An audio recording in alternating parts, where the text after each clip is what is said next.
It's Tuesday, the 11th of January. A very warm welcome to the programme. This is Good Morning Europe, and these are our top stories. Talks between the US and Russia conclude in Geneva. But there's no sign of progress towards resolving the standoff over Ukraine. The President of the European Parliament, David Sassoli, has died at the age of 65. A spokesman said he'd be remembered for his commitment to public service. Italy tightens restrictions for the unvaccinated. Proof of the COVID-19 jab is now mandatory for bars, restaurants and travel.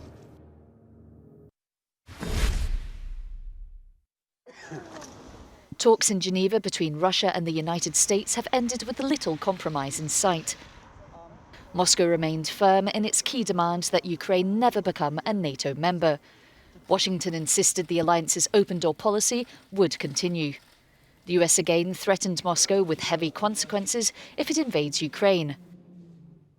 Russia still says its troop deployment to the border is a defensive measure. We have the impression that the American side has taken the Russian proposals very seriously, having analyzed them thoroughly. For our part, we have presented in detail to the Americans the logic and content of our proposals, explaining why it is absolutely imperative to obtain guarantees of the non-expansion of NATO. We've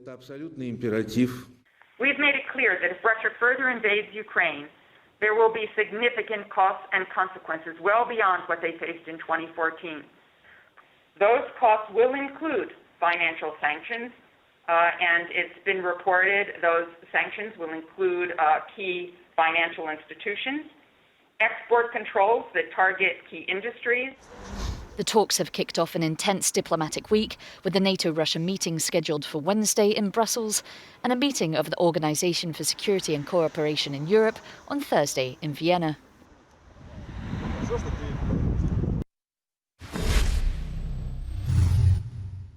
After the whole day of negotiating behind closed doors inside the headquarters of the US mission to Geneva, the head negotiator for the Russian side, Sergei Ryabkov, said in his press conference there has been a common conclusion that a decision will be made in the following days after the announced meetings in Brussels and Vienna. We will have a better picture then whether progress has been made or we remain in the same positions, said Ryabkov, adding that the second scenario would have significant consequences.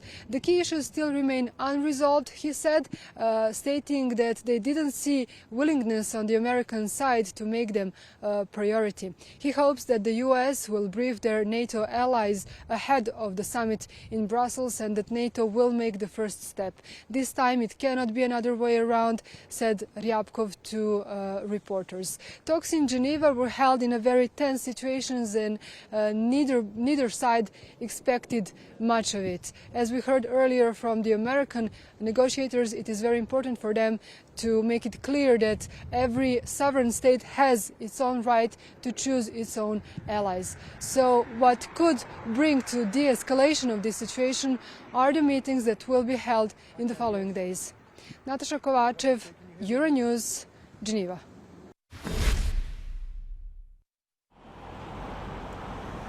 Russian troops deployed in Kazakhstan will begin to leave the country in 2 days. That's according to President Kassym-Jomart Tokayev, who has announced a new government. This comes as the Central Asian country held a day of mourning for those who died in last week's protests and the crackdown that followed. The leader joined European Council President Charles Michel on a video link. During the discussions, he denied the use of armed forces against protesters, but claimed his country had faced unprecedented acts of aggression, forcing him to take urgent measures to restore constitutional order. Charles Michel said later on social media that he's expressed condolence for the loss of life on Kazakhstan's day of mourning, stressing the need to respect human rights and fundamental freedoms. Russian troops are in Kazakhstan at Tokayev's request as part of a peacekeeping force. Of the Collective Security Treaty Organization, President Vladimir Putin said the unrest was the result of foreign meddling and that the Russian-led military bloc should take steps to ensure that future attempts to interfere in the region fail. Meanwhile, residents of the city of Almaty reflect on the last few days. The strengthening of Russia's position in Kazakhstan will take place. Many people are calling for the preservation of the country's sovereignty, for the need, on the contrary, to distance oneself and to lead the country towards political reforms. But Tokayev hasn't said anything about it. We want to return to normal life. It was so beautiful here, and now so ruined. Looking at it is so depressing and exhausting. We want to return to normal life.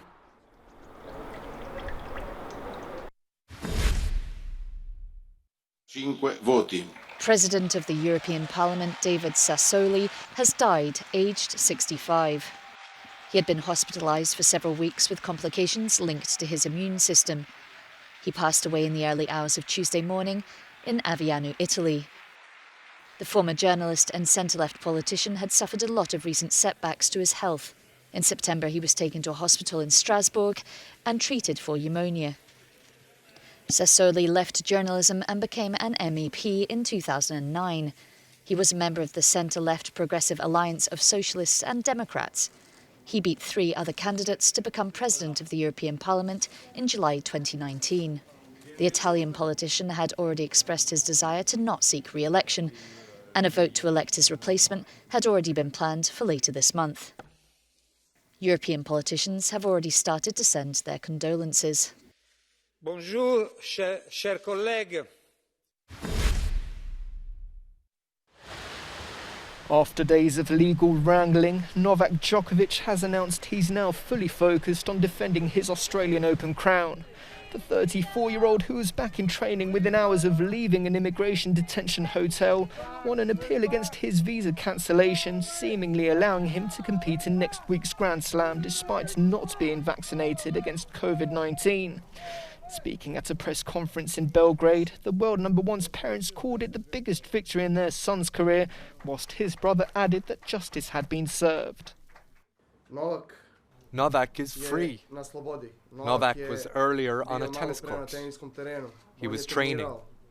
He went to Australia to play tennis before anything, to fight for himself, to play, to try to win another Australian Open, and to break another record that he is chasing tirelessly.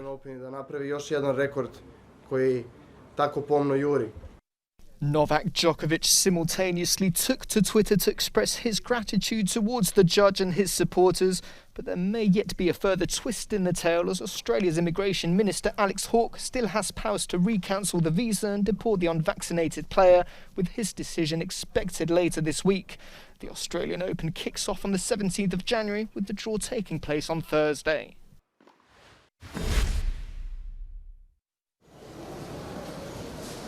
Italy is tightening restrictions for those in the country who remain unvaccinated. Increasingly, governments across Europe are targeting those who refuse to get a jab for whatever reason. From this week, the so-called Super Green Pass, which can only be obtained through vaccination or recovery from COVID-19, becomes necessary to access bars and restaurants, even indoors, and it's needed to travel. Unvaccinated people have a higher chance of developing the disease and severe forms of the disease. Therefore, one of the aims of this press conference is to encourage all Italians who have not yet been vaccinated to go and do so. Romania is also going down the tightening of restrictions route, but this time it's targeting COVID hotspots. The northwestern city of Cluj-Napoca has been classified as a red zone following a spike in infections. Public venues such as restaurants, gyms and sports competitions will be required to function at 30% capacity. These rules will be applied for 2 weeks as of Tuesday, January the 11th. In Iceland, the Reykjavik vaccination centre is giving shots to children against COVID. One family appears to be having a job lot. Yeah, we had a discussion about it, and I mean, their brother has already been vaccinated. He's older than they are, and we had a longer discussion with him. But to me and to them, it was kind of a no-brainer to be vaccinated. While in Sweden, it's back to working from home. Stricter pandemic measures are being introduced in response to a rising number of COVID cases and pressure on hospitals. They also include a cap on the number of people allowed at public events. Restaurants will have to close at 11 p.m. The measures will be re-evaluated after 2 weeks. We're going to take a break on the programme, but we'll be back in a few moments.